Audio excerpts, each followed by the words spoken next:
Hello प्यारे परीक्षार्थियों, आप सभी को मेरा बहुत बहुत नमस्कार। सभी बच्चे रेडी हैं? जल्दी से बता दीजिए फ्रेंड्स, सभी बच्चे सेशन के लिए रेडी हैं या नहीं है? ग्रामर का मॉक टेस्ट पेपर कल हमने लिटरेचर के क्वेश्चंस किए थे, ठीक है ना? मजा आया था, उसमें बहुत सारी नई चीजें जानने को मिली थी। उसी प्रकार जब हम आज व्याकरण के प्रश्न करेंगे तो वहां पर भी आपको बहुत सारी चीजें समझने को भी मिल सकती हैं और ये भी समझने को मिल सकता है कि भाई तैयारी कितनी हो रही है। ओके, चलिए जल्दी से आ जाइए फ्रेंड्स। और कल का जो प्रश्न था कि भारतेंदु युग को पुनर्जागरण काल किसने कहा, कौन बच्चा बताएगा? बहुत देर से तैयार बैठे हैं, क्या बात है जी, क्या बात है। चलिए फिर, अब खैर इस प्रश्न का उत्तर सारे बच्चे देते रहेंगे, लेकिन हम तो फिलहाल आपको बता दें कि अगर आप टीचिंग परीक्षा का कोर्स देना चाहते हैं फ्रेंड्स, क्योंकि मतलब डेट आने वाली है, नोटिफिकेशन आने वाली है बीपीएससी की, तो 65% का डिस्काउंट है जो आपके लिए बहुत बेनिफिशियल होता है कोर्स। और कूपन कोड है लक्ष्य 65, क्योंकि फ्रेंड्स कोर्स का फायदा ये होता है कि एक डिसिप्लिन बन जाता है, फिर यहाँ पे आपको वेट भी करने की जरूरत नहीं है। ठीक है, तो चलिए फिर व्याकरण के प्रश्न जो है वो प्रारंभ करते हैं। आप तब तक उत्तर देते रहिएगा। पहला प्रश्न, निम्न में से किस शब्द में संयुक्त स्वर नहीं है? क्योंकि पहले से ही आप इतना मतलब इंतजार कर चुके हैं, इतनी प्रतीक्षा कर चुके हैं, तो प्रश्नों के लिए आपको और प्रतीक्षा हम नहीं करवाएंगे। फटाफट से जल्दी से लाइक और शेयर कर दीजिए। जी, राम कुमार वर्मा कह रहे हैं, देखते हैं। अच्छा पूनम जी, मुबारक है जी आपको, भाई 3 में सिलेक्शन आपका हो गया है, तो बहुत अच्छी बात है। आप कह रहे हैं कि निम्न में से किस शब्द में संयुक्त स्वर नहीं है? सांकेतिक, औषध, आध्यात्मिक या ग्रामोत्सव? अब सबसे पहले तो यहां पर आपको पता होना चाहिए कि प्रश्न को आप ध्यान से पढ़ें। निम्न में से किस शब्द में संयुक्त स्वर नहीं है? संयुक्त स्वर कौन कौन से होते हैं फ्रेंड्स? कितने होते हैं संयुक्त स्वर? वो होते हैं 4, ए ओ और औ। अभी इन चारों में से ऐसा कौन सा स्वर है जो एक शब्द में नहीं है? वो है सिर्फ और सिर्फ आपका सी ऑप्शन, आध्यात्मिक। इसमें केवल आ और ई का स्वर है जो कि संयुक्त स्वर के अंतर्गत नहीं आते। तो कभी कभी सिंपल सा दिखने वाला क्वेश्चन थोड़ा मुश्किल करके दे देते हैं वो। ओके, आगे देखिए। फिर अल्प प्राण ध्वनियों का समूह कौन सा नहीं है? फटाफट, अल्प प्राण ध्वनियों का समूह कौन सा नहीं है, ये आपको बताना है सभी बच्चे। और मेरी आपसे रिक्वेस्ट है कि जो प्रश्न आपको समझ में ना आए यहाँ पर 10 बार पूछिए, लेकिन पूछे जरूर, क्योंकि डाउट्स यहाँ पे क्लियर करके जाने हैं। और यहाँ पे अगर डाउट बाई चांस कोई रह जाता है तो ऊपर आपको टेलीग्राम चैनल का लिंक भी दिया गया है। ओके, चलिए, तो यहाँ पे आप सी ऑप्शन, ए ऑप्शन, ये कंफ्यूजन क्यों? अल्प प्राण ध्वनियों का समूह कौन सा नहीं है? अब क अल्प प्राण है, द अल्प प्राण है, लेकिन फ ये आपका महाप्राण है, तो बिल्कुल ये नहीं है, तो ए ऑप्शन आपका सही माना जाएगा। फिर च आपका अल्प प्राण है, ओ सभी स्वर अल्प प्राण है, ड अल्प प्राण है, बिल्कुल है। अड़ अल्प प्राण है, ई अल्प प्राण है, आ अल्प प्राण है, तो दोनों अल्प प्राण मतलब अल्प प्राण के समूह है, ए नहीं है, तो ए ऑप्शन आपका करेक्ट आएगा। ठीक है, अगला देखिए। फिर ओज गुण किस रस से संबंधित नहीं है? ओज गुण किस रस से संबंधित नहीं है? अब जैसे पीआरटी वाले बच्चे पूछते हैं, ये हमारे क्वालिफाइंग वाले बच्चे पूछते हैं कि मैम क्वालिफाइंग और पीआरटी में क्या काव्य गुण वाला विषय आता है? आपको प्रश्न आ सकता है, ऐसा प्रश्न आ सकता है। हाँ, मैं मानती हूँ कि क्वालिफाइंग और पीआरटी में आपको पंक्तियां नहीं दी जाएंगी कि इन पंक्तियों में कौन सा काव्य गुण है, वो आपको आएगा 9 to 10th में। लेकिन जो हमारे यहाँ पे क्वालिफाइंग वाले बच्चे हैं, यहाँ पर हमारे पीआरटी वाले बच्चे हैं, उनको ऐसा क्वेश्चन आ सकता है। तो बेसिकली कहने का जो तात्पर्य है वो ये है कि आपको सारे के सारे व्याकरण के विषय तो कवर करने पड़ेंगे, चाहे कुछ भी हो जाए। ठीक है, अब यहां पर फ्रेंड्स आपका करेक्ट ऑप्शन आएगा ई ऑप्शन, क्योंकि तीनों ही रस ओज गुण से संबंधित हैं। इसके अलावा एक और रस है रौद्र रस। ये 4 रस, इन 4 रसों में 99% आपका ओज गुण आना ही आना है। अब मैंने 99 क्यों कहा फ्रेंड्स? क्योंकि कभी कभी वीर रस में ना शांत रस आ जाता है। वीर रस में मैं जानती हूँ उत्साह होता है, ठीक है ना, लेकिन उसमें कभी कभी प्रसाद गुण आ जाता है जब पंक्तियां बहुत ही सरल हो जाती हैं। आगे देखिए।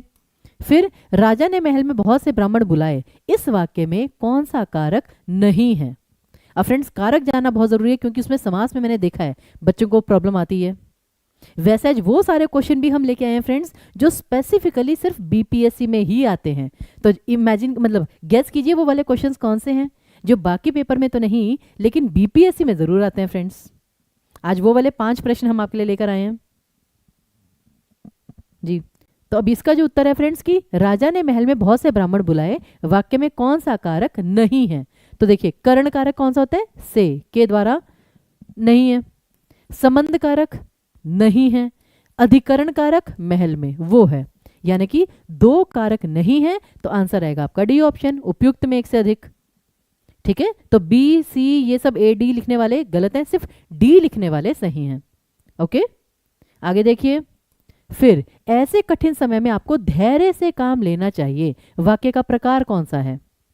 सरल, संयुक्त, मिश्र वाक्य, ये भी आपको क्वालिफाई में आता है, पीआरटी में आता है, टीजीटी में आता है। वैसे जो मैंने कहा था कि आप गेस कीजिए कि ऐसे कौन से क्वेश्चन है आजकल जो सिर्फ बीपीएससी में आ रहे हैं फ्रेंड्स, वो है हिंदी अंग्रेजी शब्दों का अनुवाद। याद है, मेमोरेंडम की हिंदी बताइए, ज्ञापन की अंग्रेजी बताइए, पेपर में क्वेश्चन आए थे ना, आज हम वही आपके लिए लेकर आए हैं। ठीक है वो बहुत इंपॉर्टेंट है। चलिए, अब ये वाला जो है फ्रेंड्स, ये आपका सरल वाक्य है। क्यों? इस पूरे वाक्य में कोई समुच्चय बोधक है ही नहीं। ठीक है ना, कोई भी समुच्चय बोधक यहां पर है ही नहीं। तो जब है ही नहीं तो दो वाक्यों का समूह कैसे हुआ? ये आपका एक सिंगल सेंटेंस है। आगे देखिए फटाफट, निम्न में से कौन सा अर्थालंकार है? ये पीआरटी के लिए वेरी इंपॉर्टेंट। पीआरटी में अलंकार के ऐसे ही प्रश्न आते हैं कि निम्न में से कौन सा ये अर्थालंकार नहीं है। यहां पर कुछ बच्चे कह रहे हैं फ्रेंड्स, मेरे पास टेलीग्राम पर भी क्वेरी देती कि मैम हिंदी व्याकरण में हमें चीजें समझ में नहीं आती हैं, वो हम क्या करें? तो फ्रेंड्स, अगर आपको हिंदी व्याकरण में चीज़ें समझ में नहीं आती हैं तो जानते हैं उसका सबसे सही तरीका क्या है? उसका सबसे सही तरीका ये है कि हमारे यूट्यूब चैनल पर जो स्पेसिफिक टॉपिक वाले सेशन है, फॉर एग्जाम्पल पर्यायवाची विलोम, पर्यायवाची विलोम का फ्रेंड्स किसी भी चीज़ से कोई लिंक नहीं है, वो अपना इकलौता टॉपिक है। तो उस सेशन को यहाँ पे सर्च कीजिए पर्यायवाची विलोम, आपको हमारा सेशन मिल जाएगा। उसी प्रकार तत्सम तद्भव, देशज विदेशज, फिर जैसे वाक्य का है, तो कुछ चीज़ें ऐसी हैं जो इंडिविजुअल बेसिस पर हैं, जो किसी दूसरे विषय पर आधारित नहीं है। उन स्पेसिफिक सेशंस को देखिए, क्योंकि मॉक टेस्ट पेपर जानते हैं क्या है कि जब हम वैसे भी पढ़ाते हैं ना, बच्चे सारे यही कहते हैं ma'am mix mock test paper लेकर आइए, मिक्स मॉक टेस्ट पेपर, क्योंकि उन्हें लगता है कि हाँ आज हमने 200 क्वेश्चन कर लिए, भाई बहुत अच्छी बात है। लेकिन मेन चीज़ क्या है, अगर आपकी हिंदी कमज़ोर है, जो स्ट्रॉन्ग स्टूडेंट्स हैं उनके लिए तो ये पर्याप्त है, सफिशिएंट है। लेकिन जो वीक स्टूडेंट्स हैं, आपके लिए बेस्ट स्ट्रेटेजी क्या है फ्रेंड्स? बेस्ट स्ट्रेटेजी यही है कि जो टॉपिक स्पेसिफिक सेशंस हैं, टॉपिक स्पेसिफिक सेशंस, उनको देखना प्रारंभ कीजिए फ्रेंड्स, क्योंकि अब देरी हो रही है, क्योंकि अब जो है बीपीएससी की नोटिफिकेशन कभी भी आ सकती है, तो अभी हाई टाइम है, तैयारी शुरू कर दीजिए। अब यहाँ पे कौन सा अर्थालंकार है? असंगति अलंकार, क्योंकि वक्रोक्ति और श्लेष दोनों क्या है? शब्दालंकार। और शब्दालंकारों की कुल संख्या कितनी है? जल्दी से बताइए, शब्दालंकारों की कुल संख्या कितनी है? ये पेपर में क्वेश्चन आया था, अभी भी पेपर में क्वेश्चन आ सकता है कि शब्दालंकार कुल कितने हैं? 5 हैं। Very good. 5 कौन कौन से हैं? अनुप्रास, वक्रोक्ति, श्लेष, यमक और वीप्सा। बस ये 5 अलंकार शब्दालंकार याद रख लीजिए, फिर दुनिया जहान का कोई अलंकार आए अर्थालंकार में डाल दीजिए। अगला देखिए, हमें उन्हें यह बात समझानी होगी वाक्य में सर्वनाम कौन सा है। अब यहां पर कुछ भी अंडरलाइन नहीं है, आपको खुद सोचना है कि इस वाक्य में सर्वनाम कौन सा है, क्योंकि भाई एक वाक्य में 2-2, 3-3 सर्वनाम भी हो सकते हैं, क्वाइट पॉसिबल। तो बिना रेखांकन के आप कैसे जज करेंगे, बताइए जरा सभी बच्चे। तो यहां पर आपका फ्रेंड्स पुरुषवाचक सर्वनाम है, क्योंकि हमें, उन्हें, तो हमें क्या है? उत्तम पुरुषवाचक, और उन्हें क्या है? अन्य पुरुषवाचक, कि एक व्यक्ति दूसरे व्यक्ति के बारे में बात कर रहा है, तो वो पुरुषवाचक सर्वनाम है। आगे देखिए, घड़े में पानी भर दीजिए, रेखांकित में कौन सा कारक है? यहां पे अब प्रॉपर रेखांकित लिखा है।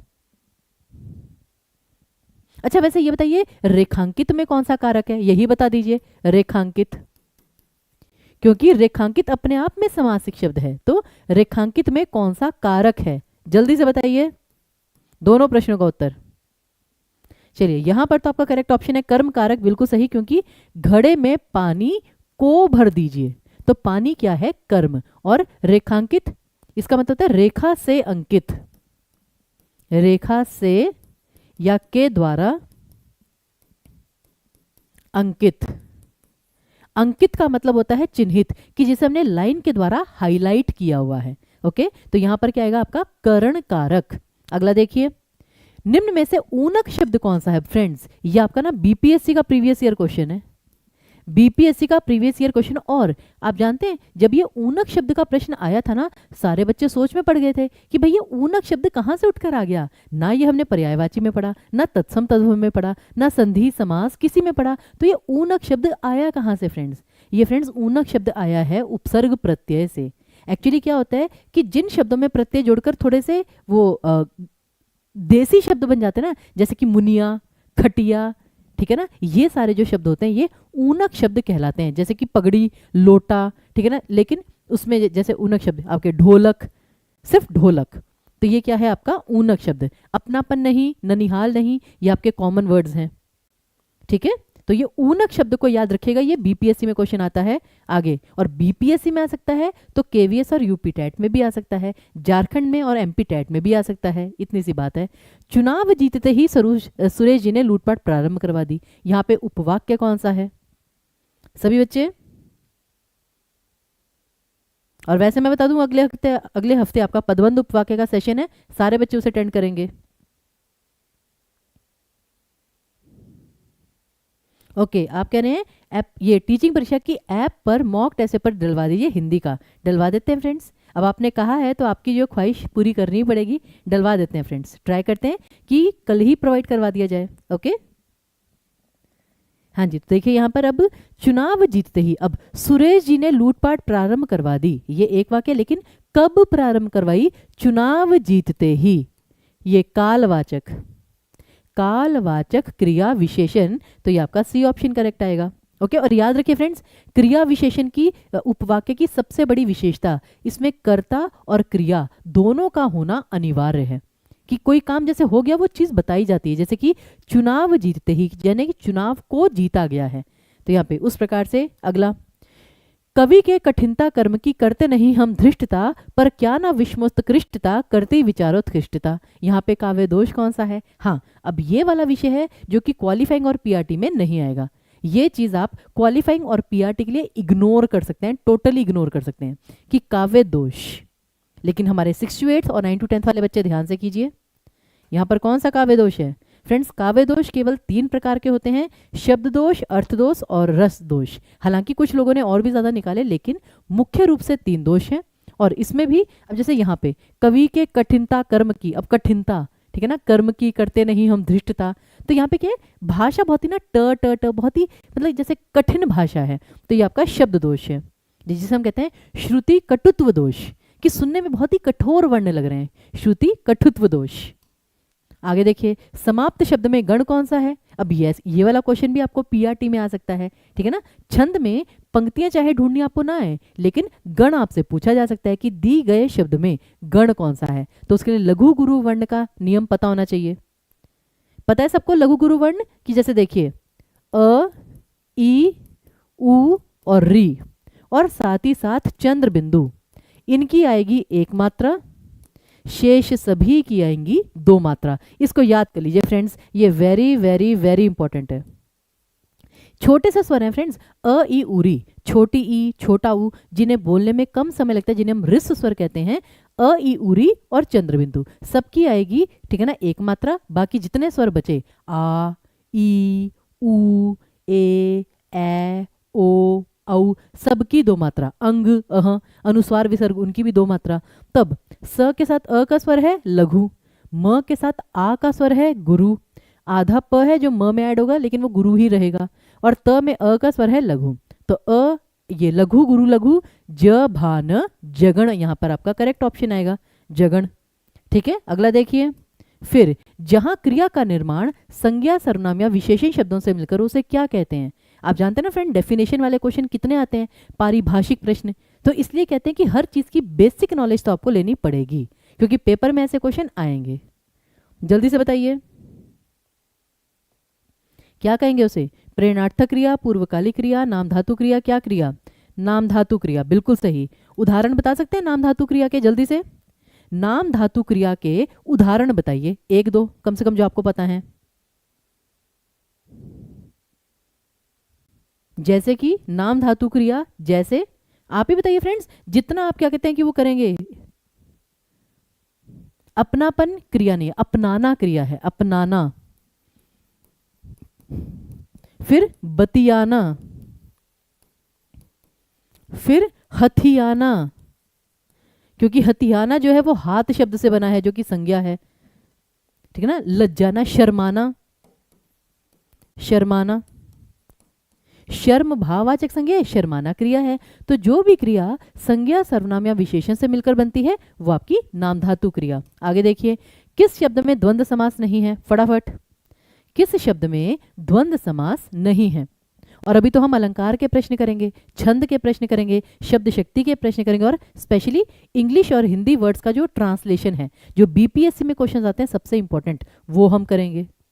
ओके, तो ये सारे क्वेश्चन आज हमें कंप्लीट करके जाने हैं। यहाँ पर किस शब्द में द्वंद्व समास नहीं है। चलिए, तो सबसे पहला शब्द क्या है, गौरी शंकर। इसमें क्या आएगा, गौरी और शंकर। हम ये वाले नाम सुन के ना हमें लगता है बहुव्रीहि होगा, लेकिन नहीं, गौरी और शंकर, इसमें द्वंद्व समास है। फिर सहस्त्राक्ष, इसका मतलब क्या होता है, दो शब्द कौन से हैं, सहस्त्र और अक्ष यानी कि आंखें। तो सहस्त्र आंखें हैं जिनकी, अर्थात देवराज इंद्र। तो ये क्या हो गया, बहुव्रीहि समास। फिर रुद्र प्रिया, रुद्र कौन है, हमारे भोलेनाथ, और रुद्र की प्रिया यानी कि शिवजी की पत्नी, शिवजी जी की प्रिया यानी कि देवी पार्वती। तो ये भी क्या है आपका, बहुव्रीहि समास। तो बेसिकली दोनों में ही द्वंद्व समास नहीं है, तो डी ऑप्शन आपका करेक्ट आ जाएगा। ठीक है, तो ऐसे फ्रेंड्स, जब भी आपके पास पेपर में कोई भी बड़ा शब्द आए, आपको उसका अर्थ ना पता चले, उन्हें दो भागों में डिवाइड करिए, उत्तर आपके सामने होगा। ओके, अगला, निम्न में से कृत प्रत्यय का प्रकार कौन सा है। अब ये आ जाइए फ्रेंड्स, टीजीटी एंड पीजीटी।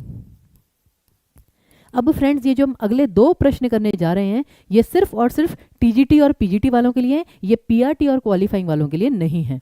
क्योंकि यहां पर क्या है कि जो कृत और तद्धित प्रत्यय है वो तो हमें समझ में आ गया, लेकिन अब उनके प्रकार क्या होते हैं। तो जैसे आपका ये कर्तृ, ये कृत प्रत्यय है, तो कृत प्रत्यय के ये तीनों ही प्रकार हैं। तो यहाँ पे आएगा ई ऑप्शन, सॉरी डी, की तीनों ही प्रकार हैं। और अब कितने प्रकार होते हैं, देखिए सारे बच्चे, कृत प्रत्यय के 6 भेद होते हैं, कर्तृवाचक, विशेषणवाचक, भाववाचक, कर्मवाचक, करणवाचक और क्रियावाचक। अब ये क्या होते हैं, ये छोटी सी चीज है फ्रेंड्स। सबसे पहले तो ये देखिए, सभी बच्चे प्लीज एक बार दिमाग खोल लीजिए, इतनी लंबी लिस्ट देके डरिए मत, ठीक है ना। क्या होता है कृत प्रत्यय, क्या होता है, कृत प्रत्यय का मतलब होता है क्रिया प्लस प्रत्यय, कि कोई क्रिया शब्द था जिसके साथ प्रत्यय जुड़ा, ठीक है ना। अब कृत, ये जो क्रिया शब्द है, जैसे गायक में गाना, गाना क्रिया थी, भूलना क्रिया है, तैरना क्रिया है, लूटना क्रिया है, लगना क्रिया है, बुलाना क्रिया है। तो आपको पता है जो मूल शब्द है प्रत्यय को हटाकर वो क्रिया है, लेकिन अब क्रिया और प्रत्यय के साथ जो रिजल्ट निकला, अब ये जो शब्द है ना फ्रेंड्स, ये क्या शब्द है। अगर ये तो भाववाचक संज्ञा शब्द है तो आएगा भाववाचक में। अगर ये शब्द किसी स्पेसिफिक पर्सन को डिनोट करते हैं, जैसे कि तैराक, तो तैराक तो तैरने वाला व्यक्ति हुआ ना फ्रेंड्स, तो वो आएगा कर्तृवाचक में। तो इस प्रकार से आप शब्दों को पहचानते हैं कि क्रिया के साथ प्रत्यय तो जुड़ा, इसीलिए कृत प्रत्यय हुआ, लेकिन दोनों शब्द जोड़ने के बाद ये जो रिजल्ट निकला है ये क्या है। अब जैसे कि डूबता, बहता, चलता, जाकर, ये सारी क्रियाएं ही हैं, तो ये आपकी क्रियावाचक कृत प्रत्यय। गायक कौन होता है, गाना गाने वाला, तो गायक कर्तृवाचक में आएगा। नायक, ये नायक तो नहीं खैर, क्योंकि नायक क्रिया से नहीं बना। भुलक्कड़, भूलना, भुलक्कड़ कौन है, जो भूलता है, तो वो व्यक्ति है, वो कर्तृवाचक में। इस प्रकार से आपको ये पहचानना है। ओके, अभी इसका स्क्रीनशॉट ले लीजिए, इसे विस्तार से और समझा देंगे आपको। अगला, प्रत्यय से कौन सा शब्द नहीं बना है, फटाफट। चलिए नेहा जी, मैं आपको बता रही हूँ, यहाँ पे बहुत सारे बच्चे हैं फ्रेंड्स जो हमारे पास यूपी लैंग्वेज टीचर के कोर्स के लिए आए हैं। अभी के इमीडिएटली तो लॉन्च नहीं हो रहा, लेकिन फ्रेंड्स जिन्होंने हमारा बीपीएससी, केवीएस या किसी का भी टीजीटी का कोर्स लिया हुआ है, तो वो जो टीजीटी का कोर्स है ना फ्रेंड्स, उसमें हम एलटी ग्रेड का सारा टॉपिक कवर कर रहे हैं, एटलीस्ट हिंदी में। क्योंकि हिंदी में जो यूपी लैंग्वेज टीचर का पेपर आता है उसमें जितनी ग्रामर आती है वो हम A to Z सारी कवर कर रहे हैं। जो साहित्य आता है वो तो खैर जितना मर्जी कवर करते हैं, वो हमेशा कम ही रहेगा। तो एलटी ग्रेड के लिए जो टीजीटी का कोर्स है वो भी सफिशिएंट है, और प्लीज़ उसके लिए अगर कोर्स लेना है तो फिर जल्दी कीजिए, 65% डिस्काउंट है। अब किस शब्द में प्रत्यय नहीं है, तो वो है निगल, कि मैंने खाना निगल लिया, हमने दवाई निगल ली। अब इसमें गल शब्द ऐसा नहीं है कि गल और नी, ऐसा कुछ नहीं। लेकिन नवल, नवल में ल प्रत्यय है, मृदुल, बहुल, इन तीनों में ल प्रत्यय है, लेकिन निगल ये अपने आप में मूल शब्द था, ऐसा नहीं था निग प्लस ल, नहीं। ओके, अगला देखिए। फिर आपका ओ आ गए फ्रेंड्स आपके फेवरेट क्वेश्चन, अंग्रेजी हिंदी ट्रांसलेशन के अनुवाद के निकाय को अंग्रेजी में क्या कहते हैं, फटाफट।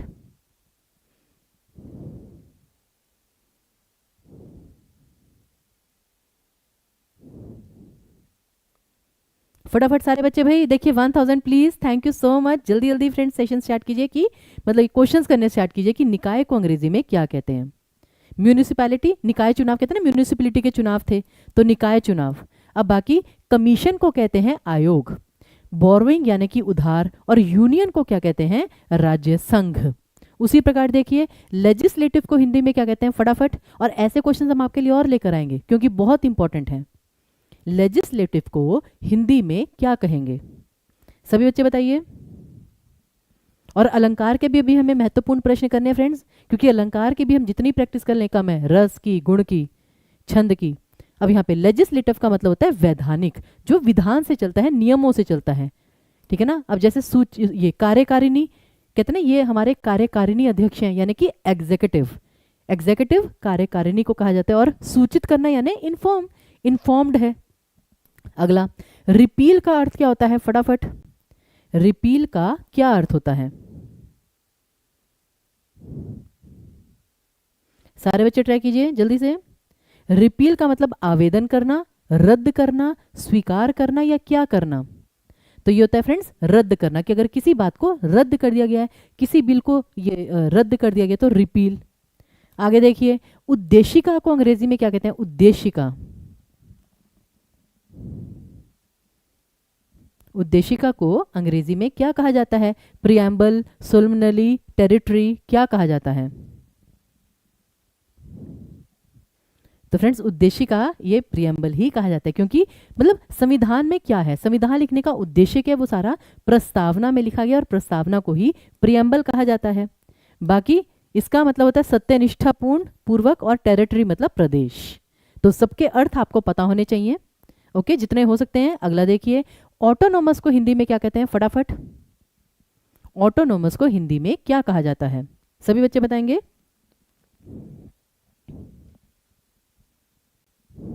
हाँ आत्मा भी होता है फ्रेंड्स, लेकिन हम यहाँ पे ऑफिशियल वर्ड्स की बात कर रहे हैं, सभी बच्चे ध्यान दीजिए। चलिए आपने एक बहुत अच्छी चीज़ बोली फ्रेंड्स, यहाँ पर हमारे एक स्टूडेंट ने बात कही कि मैम उसका मतलब तो आत्मा से भी संबंधित है, आध्यात्मिक टाइप, लेकिन यहाँ पर जो आपको प्रश्न पूछे जाते हैं वो ऑफिशियल वर्ड्स होंगे। और वो इसलिए पूछे जाते हैं कि आगे जाकर जब आप जॉब लेंगे, आपको ऑफिशियल नोटिस आएंगे, तो आपको उसके बारे में पता होना चाहिए। तो ऑटोनोमस का मतलब होता है स्वतंत्र, एकल मतलब होता है फ्रेंड्स इंडिविजुअल, ठीक है ना, अकेला। और एक पक्ष क्या होता है, मतलब जैसे कि जस्ट वन साइडेड, उस प्रकार से। आगे देखिए और सॉरी ये तो दूसरे वाले का था, इसको छोड़ दीजिए, अगला आप। हाँ अब आइए शब्द शक्ति पर। लहरें व्योम चूमती उठती में शब्द शक्ति कौन सी है, यहाँ पे रस कौन सा है, यहाँ पे अलंकार कौन सा है, जल्दी जल्दी बता दीजिए। लहरें व्योम चूमती उठती, सभी बच्चे बताएंगे प्लीज। एक ही पंक्ति में शब्द शक्ति कौन सी है, रस कौन सा है, अलंकार कौन सा है, तीनों बताइए, क्योंकि एक एक क्वेश्चन में जितने क्वेश्चन हम तैयार कर सकते हैं हम करेंगे। मानवीकरण अलंकार, बिल्कुल गलत, बिल्कुल गलत। वो साइड में आपका हो सकता है लेकिन मानवीकरण डायरेक्ट नहीं होगा आंसर इसका जी।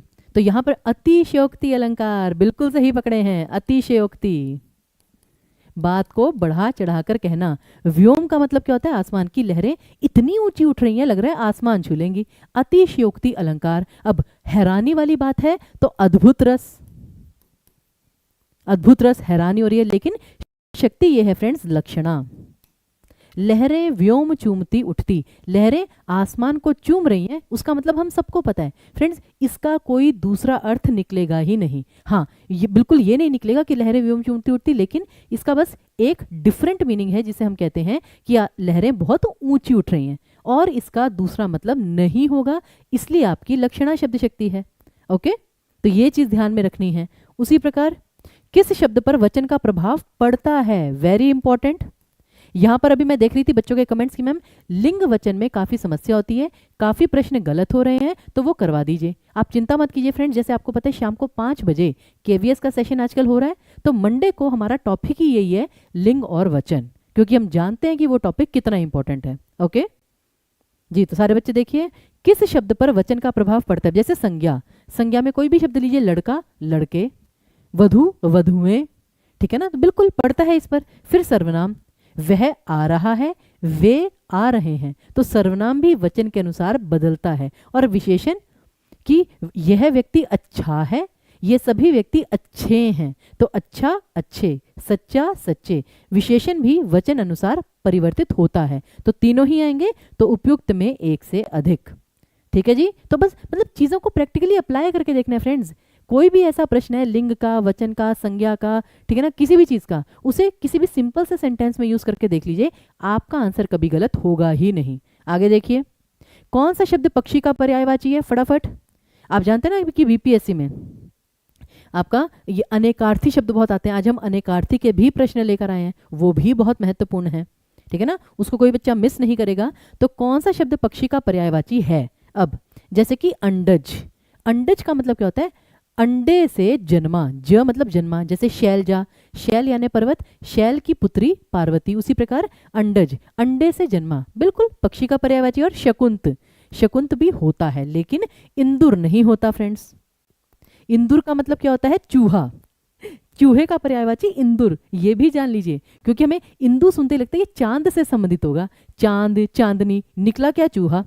इंदुर का मतलब चूहा होता है। ओके, इसको याद रखिएगा। आगे, फिर निम्न में से शुद्ध वर्तनी, फ्रेंड्स स्पेलिंग्स वाले क्वेश्चन भी बहुत इंपॉर्टेंट है। शुद्ध वर्तनी किस शब्द की है? ट्राई कीजिए। ठीक है, आगे से शकुंत, अब हम नाम सुनते ना शकुंतला, हमें लगता है बड़ा अच्छा नाम है, आगे से वो कहेंगे भाई शकुंतला तो वो पक्षी के लिए है, शकुंत पक्षी। चलिए, तो यहाँ पे शुद्ध वर्तनी कौन सी है? तो फ्रेंड्स वो होगी आपकी बी ऑप्शन, शोचनीय। ठीक है, शोचनीय, बी ऑप्शन आपका करेक्ट आएगा। आगे, शुद्ध वर्तनी वाला शब्द हम कहते हैं ना कि कितना कौतूहल है, कौतूहल, कि मन में कौतूहल मचा हुआ है, तो कौतूहल की ये स्पेलिंग्स क्या होंगे? कौतूहल का मतलब होता है आपके अंदर जाने की जिज्ञासा, जो होती है ना, जिज्ञासा, इच्छा, आतुरता, व्याकुलता, तो इसकी जो सही वर्तनी फ्रेंड्स होगा कौतूहल। हमें लगता है कौतूहल तो त को छोटी की मात्रा आएगी, छोटे ऊ की, लेकिन नहीं, कौतूहल बड़े ऊ की मात्रा है, और ये आपका तत्सम शब्द है कौतूहल। ठीक है, और जानते हैं मेन शब्द क्या है? मेन शब्द है कौतुक, कौतुक यानी कि जिज्ञासु, जानने का इच्छुक। आगे, भिन्न अर्थ वाला शब्द कौन सा है? भिन्न अर्थ वाला शब्द कौन सा है?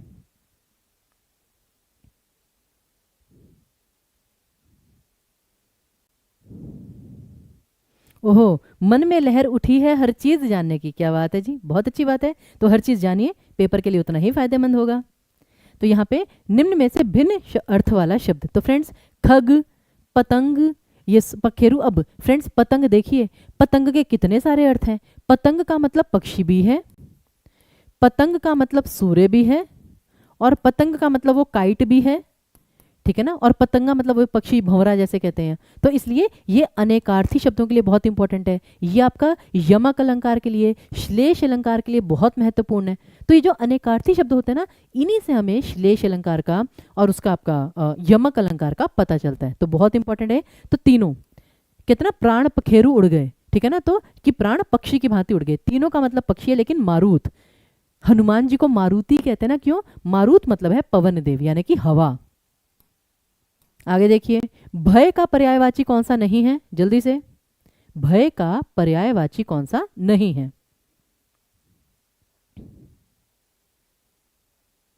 नहीं फ्रेंड्स, आप कह रहे हैं सोचना सोचनीय होता है, नहीं, वो शोचनीय फ्रेंड, वो डिफरेंट वर्ड है। मैं जानती हूँ वहां पे कंफ्यूजन होती है, लेकिन वो शोचनीय आता है, आप सर्च करके देखिए। हाँ जी, अब शीति, भीति, त्रास, तो आप कह रहे हैं भय का पर्यायवाची कौन सा नहीं है? तो फ्रेंड्स वो त्रास नहीं होएगा, शीति।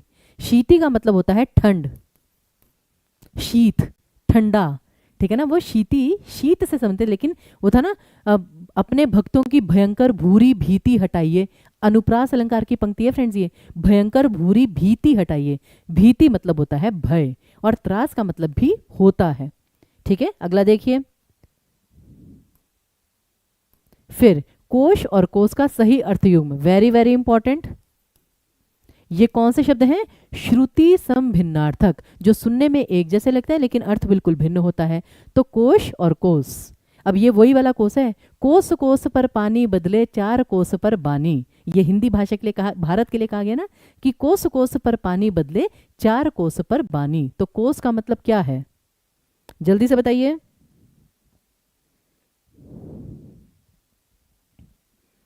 हाँ जी, वैसे मैं आपको एक चीज़ और बता देती हूँ फ्रेंड्स, बहुत महत्वपूर्ण सेशंस हमने यहाँ पर लिए हैं, जैसे कि भारतेंदु जी का एक पूरा सेशन लिया था, सुमित्रा नंदन पंत जी का पूरा सेशन लिया था, मैथिली शरण गुप्त जी का पूरा सेशन लिया था। उसी प्रकार 31 जुलाई को भी हम प्रेमचंद जी के ऊपर ही पूरा सेशन लेंगे। तो वो सारे सेशन जाकर ना पीछे सर्च कीजिए और उन पे उनकी तैयारी प्रारंभ कर दीजिए। वहाँ से आपको रचनाएँ, उनके पुरस्कार, सारी इन्फॉर्मेशन मिल जाएंगी। फिर अब कोश, कहते हैं ना जैसे ये शब्दकोश है, कोश मतलब होता है खजाना या कुल मिलाकर जैसे संपत्ति, तो भंडार, और कोस मतलब होता है 2 मील, जो मेजरमेंट है, ठीक है ना। तो सी ऑप्शन आपका करेक्ट आना था। आगे देखिए, भान और भाण, इनका सही अर्थ क्या है, जल्दी से। और जानते हैं ये शब्द पहली बार आपने कहाँ सुना होगा, भाण। भाण ये आपने भारतेंदु हरिश्चंद्र जी की जब आप रचनाएं पढ़ रहे थे ना, वहां पर पढ़ा होगा। जितने भी हमारे पेड बैच के बच्चे यहाँ पर देख रहे हैं सेशन को, वो जाकर एक बार अपने पीडीएफ को सर्च कीजिएगा, जो हमने आधुनिक काल में आपको भारतेंदु युग का सेशन करवाया था ना। और इनफैक्ट यूट्यूब पर भी जो हमने भारतेंदु हरिश्चंद्र जी के ऊपर सेशन लिया था, वहां भी हमने आपको भाण का मतलब बताया था। आप जानते हैं ना, बहुत सारी गद्य विधाएं होती हैं, काव्य की भी होती हैं, प्रहसन, नाटक, एकांकी, भाण। तो भाण फ्रेंड्स बेसिकली नाटक का एक प्रकार है, नाटक, नाटिका। तो भारतेंदु हरिश्चंद्र जी की भी एक रचना थी जो कि भाण थी। और भान मतलब होता है कि हमें इस चीज़ का भान है, यानी ज्ञान होना, जानकारी होना, आभास होना। तो ए ऑप्शन आपका सही आएगा, ठीक है। आगे देखिए, और ये सारे शब्द ऐसा नहीं है कि आप कोई पर्यायवाची की लिस्ट लेके बैठ जाइए, वो बहुत ही बोरिंग प्रोसेस है, बहुत ही लेंदी प्रोसेस है और याद भी नहीं रहता। क्वेश्चन से करेंगे तो आपको चीज़ें याद रहेंगी। अगला, चंद्रमौली का समास विग्रह क्या होगा, फटाफट। अब कुछ क्वेश्चन जो जल्दी हो सकते हैं वो हम जल्दी जल्दी करेंगे थोड़ा सा। चंद्रमौली का समास विग्रह,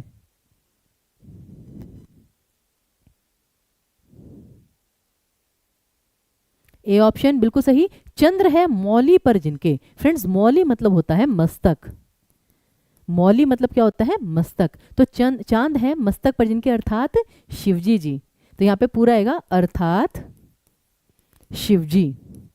तो ये आपका बहुव्रीहि समास है, ए ऑप्शन आपका करेक्ट आएगा। अगला, शास्त्र प्रवीण में समास कौन सा है, फटाफट। शास्त्र प्रवीण में कौन सा समास आएगा, जल्दी जल्दी करिए, क्योंकि अभी तक केवल 32 प्रश्न हुए, अभी आधे प्रश्न और हैं, इतने ही। शास्त्र प्रवीण, इसमें कौन सा ये समास है, मतलब है तत्पुरुष ही, बेसिकली कारक पूछा गया है कि कर्म कारक है, संबंध कारक है, संप्रदान कारक है, कौन सा कारक है, अधिकरण कारक है। शास्त्र में प्रवीण, हम कहते हैं ना मैं इस चीज में एक्सपर्ट हूं, तो शास्त्र में प्रवीण, प्रवीण यानी कि एक्सपर्ट। आगे देखिए, फिर मैं, हम, तू, तुम, ये शब्द कैसे हैं फ्रेंड्स, जल्दी से। मैं, हम, तू, तुम, इसमें कौन सा सर्वनाम है, फटाफट करिए। और एक बार क्वेश्चन अच्छे लगे तो लाइक और शेयर एक बार प्यार से जल्दी से कर दीजिए।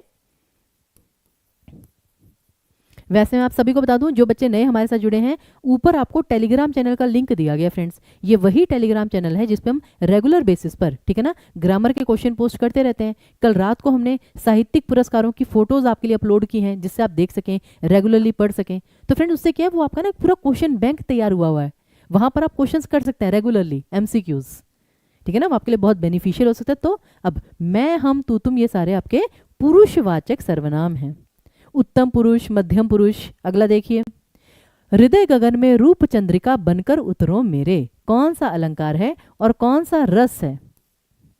हृदय गगन में रूप चंद्रिका बनकर उतरो मेरे, रस भी और अलंकार भी। अनुराधा जी आपके कमेंट भी देख लेते हैं, चिंता मत करिए। एक बार अपना कमेंट दोबारा लिख दीजिए, शायद से बहुत पीछे रह गया। श्रृंगार रस है, वेरी गुड, श्रृंगार रस, क्योंकि प्रेम की बात हो रही है कि हृदय गगन में रूप चंद्रिका बनकर उतरो मेरे।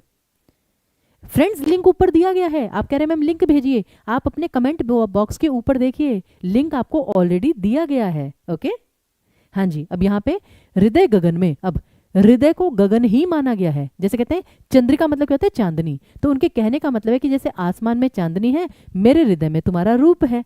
तो यहाँ पे दो दो रूपक हैं। इनफैक्ट ये आपका आएगा सांग रूपक। सांग रूपक अलंकार जहां पे एक से ज्यादा रूपक हों। ओके, चलिए आगे देखिए। मैं उसे थोड़ा सोचने दो, इसमें क्रिया विशेषण कौन सा है, ध्यान से। इसमें क्रिया विशेषण कौन सा है, सभी बच्चे बताएंगे प्लीज। पीआरटी के लिए बिल्कुल है फ्रेंड्स, और ये कितनी बार बताएं आपको। हाँ, पीआरटी, टीजीटी, पीजीटी सबके लिए। हाँ, अब जैसे ये क्वेश्चन है पीआरटी में, क्वालिफाइंग में, सब में आ सकता है, बिल्कुल आ सकता है। तो देखिए परिमाणवाचक, बिल्कुल। अब उसे कितना सोचना है, थोड़ा थोड़ा सोचना है, ये आपका परिमाणवाचक जहां पे मेजरमेंट आ जाती है। अगला, कौन सा क्रम सही नहीं है, इन चारों में से कौन सा विकल्प सही नहीं है। अब किस आधार पर, ये आपको सोचना है, एग्जामिनर ने आप पे छोड़ा है। ठीक है, देखिए ध्यान से, चारों में से कौन सा क्रम सही नहीं है।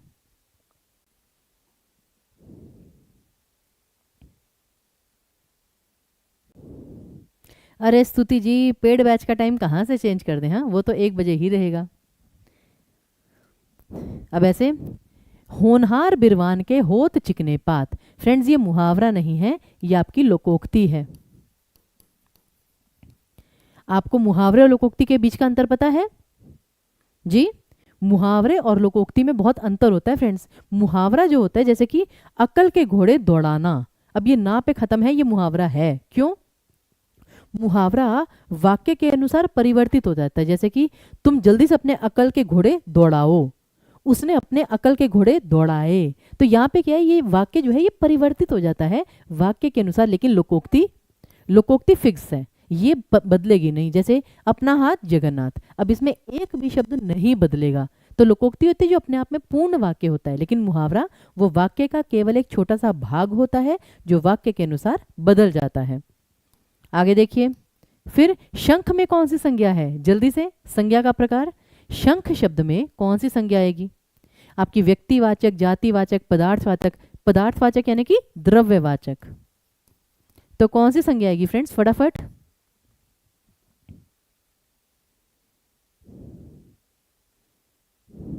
शंख आएगी आपकी जातिवाचक। भाई छोटा शंख, बड़ा शंख, ठीक है ना, एक एक चीज है, स्पेसिफिक चीज है, तो जातिवाचक, सिंपल। अगला, राम कथा सुंदर करतारी, संशय विहग उड़ावनहारी। इसमें कौन सा अलंकार है और इसमें कौन सा रस है, जल्दी से बता दीजिए। रस भी अलंकार भी, फटाफट। किसको समझाना है एक बार, किरण प्लीज क्वेश्चन को एक बार स्पेसिफिक बताइए, क्वेश्चन नंबर बताइए, क्वेश्चन नंबर। साहित्य की बुक्स फ्रेंड्स, देखिए वैसे तो बहुत सारी बुक्स हैं। आपकी अरिहंत की बुक है, आपकी ल्यूसेंट की बुक है, सरस्वती पांडे की बुक है, अग्रवाल एंड सन्स की बुक है, ठीक है ना, काफ़ी सारी बुक है। और सारी बुक्स अच्छी हैं, सारी बुक्स में बहुत अच्छी इन्फॉर्मेशन है। लेकिन बस कभी कभी क्या होता है, हम खुद को कंफ्यूज कर लेते हैं, या फिर बुक्स में भी कभी कभी कुछ मतलब मिसप्रिंट तो कभी कभी फ्रेंड्स हर चीज़ में हो ही जाता है। तो उसके लिए टेंशन मत लीजिए। अब यहाँ पे भक्ति रस आएगा, बिल्कुल सही। इन पंक्तियों का अर्थ क्या है, राम कथा सुंदर करतारी। करतारी मतलब क्या होता है फ्रेंड्स, क्लैपिंग। कि जो राम कथा है वो तालियों के समान है। तालियां क्यों? संशय विहग उड़ावनहारी। विहग मतलब होता है पक्षी, और संशय यानी कि संशय। वो कहते हैं जो राम कथा है वो एक करतारी है, ठीक है ना, क्योंकि वो संशय रूपी पक्षी को उड़ा देती है। जैसे ताली मारने से पक्षी उड़ जाता है, वैसे ही राम कथा सुनने से मन का संशय खत्म हो जाता है। तो यहाँ पे फिर वही दो दो जगह रूपक अलंकार है आपका, दो दो जगह रूपक अलंकार, तो सांग रूपक अलंकार। क्लियर है सभी को? उत्प्रेक्षा नहीं, यहाँ पे मानो मनहु जानो जनहु नहीं है, यहाँ पे सीधे रूपक अलंकार है फ्रेंड्स। ओके, आगे देखिए, आपको ऐसा व्यवहार शोभा नहीं देता। यहाँ पे ऐसा शब्द क्या है, ट्राई कीजिए। यहां ऐसा शब्द क्या है, सर्वनाम, विशेषण, प्रविशेषण, क्या? नहीं फ्रेंड्स देखिए, अगर आप कहेंगे मैम एक बुक बता दो, अच्छा अब मैं आपको सिर्फ एक बुक का नाम बता दूं, मुझे कैसे पता कि एग्जामिनर कौन सी बुक से पेपर बना रहा है, और ये आपको कैसे पता कि एग्जामिनर सिर्फ एक ही बुक से पेपर बना रहा है? हर बुक में डिफरेंट डिफरेंट क्वेश्चन होता है, वो कुछ भी कर सकता है। तो फ्रेंड्स बुक्स सारी अच्छी हैं, मेन बात है इन्फॉर्मेशन गेन करना, कि हमने ये टॉपिक कवर कर लिया, ये टॉपिक कवर कर लिया, वो टॉपिक कवर कर लिया, वो इंपॉर्टेंट है आपके लिए। अब यहाँ पर आपको ऐसा व्यवहार, व्यवहार क्या है, भाववाचक संज्ञा, लेकिन कैसा, ऐसा, तो संज्ञा की विशेषता बतला रहा है, तो ये आपका क्या है, सार्वनामिक विशेषण। बी ऑप्शन आपका करेक्ट आएगा। आगे देखिए, काव्य रस में उत्पन्न भाव से प्रेरित शारीरिक गतिविधि किसके अंतर्गत आती है, वेरी वेरी इंपॉर्टेंट। अभी आपका काव्य रस का प्रश्न है जो कि 6 to 8 और 9 to 10 वालों को आ सकता है, पीआरटी में नहीं आएगा, ये क्वालिफाइंग में भी नहीं आएगा, पीआरटी में भी नहीं आएगा, लेकिन टीजीटी वालों को जरूर आएगा। काव्य रस से में उत्पन्न भाव से प्रेरित शारीरिक गतिविधियां, जैसे आपके हाथ कांप रहे हैं, आपको पसीना आ रहा है, किसमें आएगा ये आएगा आपका अनुभाव में फ्रेंड्स, अनुभाव, शारीरिक गतिविधि। ये मैंने आपको यहाँ पे कितनी बार समझाया काव्य रस कि जो विभाव है उसमें केवल 2 चीजें आती हैं, स्थिति और व्यक्ति। जिन बच्चों को नहीं पता जरा ध्यान से देखिए, विभाव, विभाव में क्या आता है कि रस उत्पन्न होने का कारण, जिसमें सिर्फ 2 चीजें आती हैं, आलंबन और उद्दीपन, यानी कि स्थिति और व्यक्ति, कौन से लोग इन्वॉल्व हैं और एनवायरनमेंट कैसा है। अनुभाव में आती है शारीरिक गतिविधियां, आपने ड्रेस कैसी पहनी है, आपकी बॉडी में हलचल कैसी है, आपकी आंखें लाल हो रही हैं, वो सारी बॉडी एक्टिविटीज। फिर संचारी भाव होता है, मन के भाव जो आते जाते रहते हैं, जिन्हें हम व्यभिचारी भाव भी कहते हैं। और स्थायी भाव वो है जो कि परमानेंट है, जो स्टार्टिंग से लेकर एंड तक तो रहेगा ही रहेगा। ओके, कि फॉर एग्जाम्पल भाई आप कोई बॉलीवुड की मूवी देख रहे हैं, ठीक है ना, अब मूवी देख रहे हैं तो आपके मन में एक्साइटमेंट है, लेकिन मूवी देखते देखते कभी आप रो रहे हैं, कभी आप हंस रहे हैं, कभी आप हैरान हो रहे हैं, तो वो संचारी भाव है जो आते आते रहते हैं। लेकिन एक भाव जो स्टार्टिंग से लेकर एंड तक रहता है वो है आपका स्थायी भाव, ठीक है। और अनुभाव के भी 4 प्रकार होते हैं, सात्विक, वाचिक, कायिक और आहार्य। आहार्य होता है वेशभूषा। तो ये सारे इंपॉर्टेंट टॉपिक हैं जिन्हें थोड़ा थोड़ा करके हम कवर ऑलरेडी कर चुके हैं, तो प्लीज उन सेशंस को देखिए और टीचिंग परीक्षा के चैनल को सब्सक्राइब जरूर करिए, बेल आइकन जरूर दबाइए। अगला, निम्न में से शुद्ध वाक्य, सेंटेंस करेक्शन, वेरी इंपॉर्टेंट, जल्दी से फटाफट सेंटेंस करेक्शन का क्वेश्चन। इनमें से शुद्ध वाक्य कौन सा है? और कायिक को आंगिक भी कहते हैं। कायिक मतलब बॉडी एक्टिविटीज, काया, देह, तन।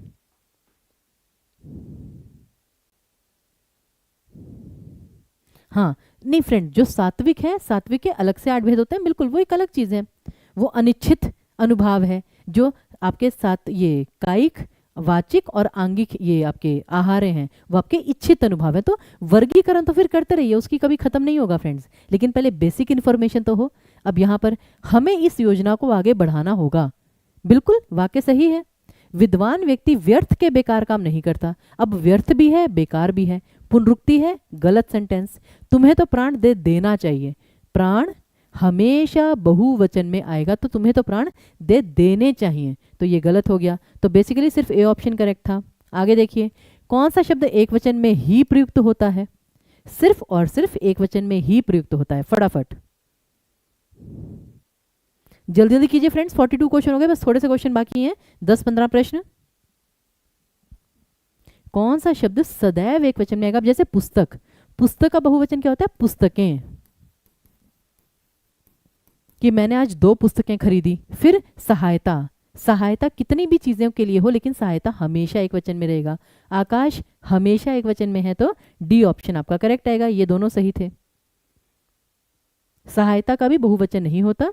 अगला, अंतड़ियों में बल पड़ना। फ्रेंड्स, मुहावरे, लोकोक्तियां, वेरी इंपॉर्टेंट टॉपिक, हर पेपर में आता है।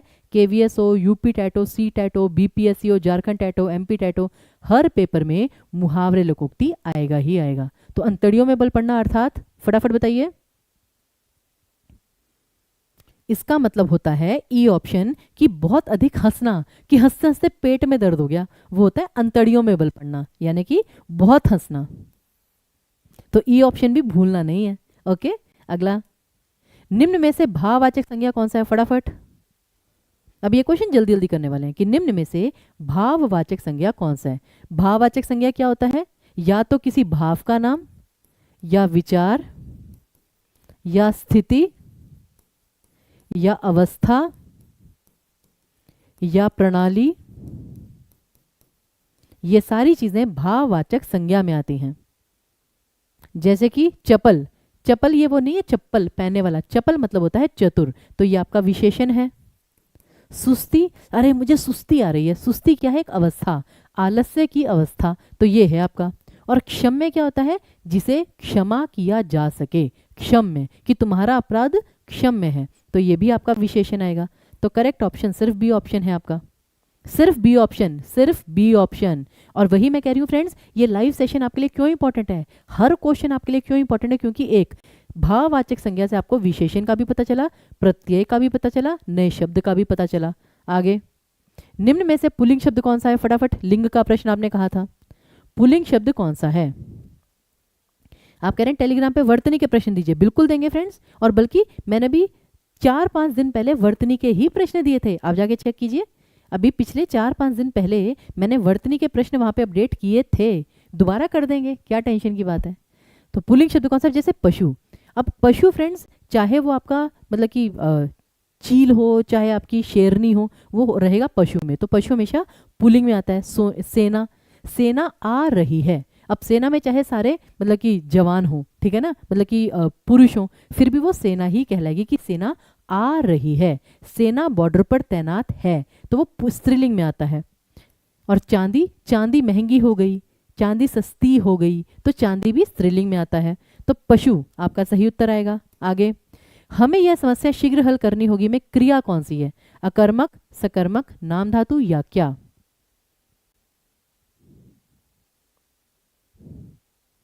हमें यह समस्या शीघ्र हल करनी होगी।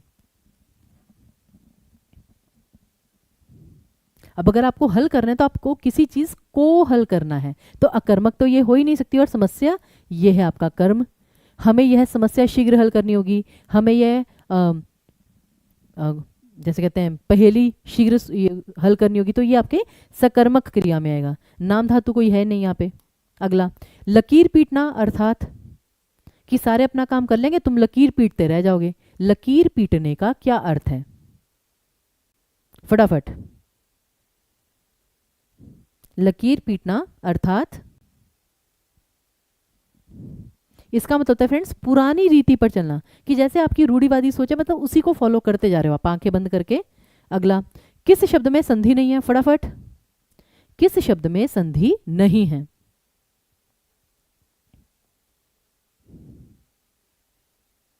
अब जैसे प्रतिबिंब, प्रत्यक्ष, परिष्कृत और प्रत्यारोप,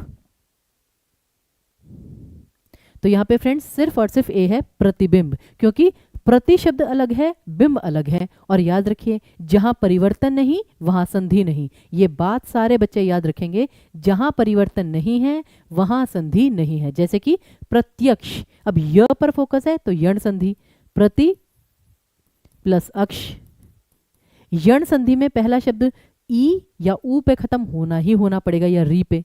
परिष्कृत आधा श है, परिही प्लस कृत। जानते फ्रेंड्स परिष्कृत का मतलब क्या होता है? परिष्कृत का मतलब होता है उसे इंप्रूव करना, करेक्ट करना, यानी कि उस रचना को सही से मतलब उसके आगे पीछे देखकर उसे करेक्ट करना।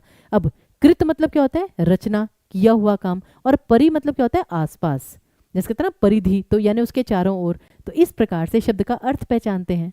फिर प्रत्यारोप, प्रति प्लस आरोप, तो यहां पर बेसिकली केवल ए ऑप्शन है जिसमें संधि नहीं है। आगे देखिए, जैसे ही तुम्हें कुछ पता चले मुझे पूरी जानकारी दे देना, उपवाक्य कौन सा है? फटाफट, जैसे ही तुम्हें कुछ पता चले मुझे पूरी जानकारी दे देना, इसमें उपवाक्य कौन सा है?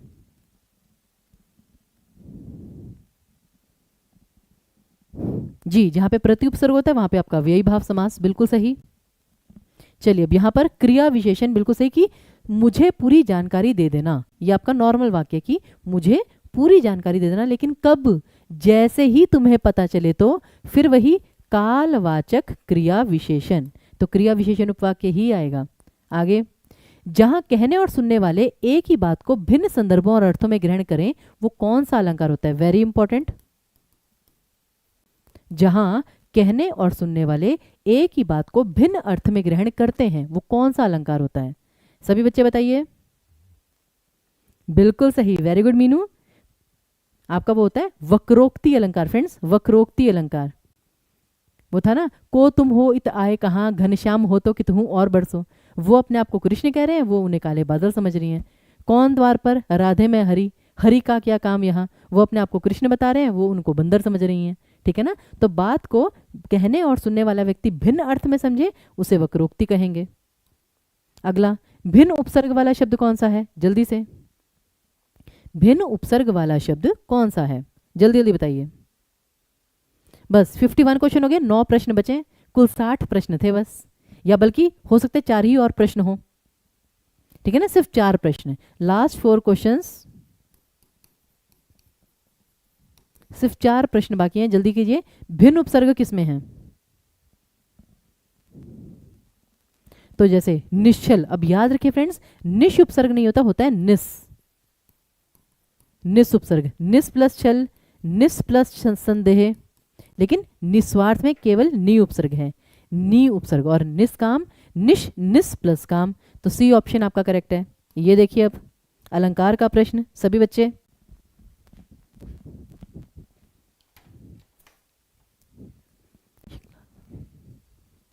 हाँ जी, कौन सा अलंकार नियमानुसार विशेषोक्ति अलंकार का विपरीत है।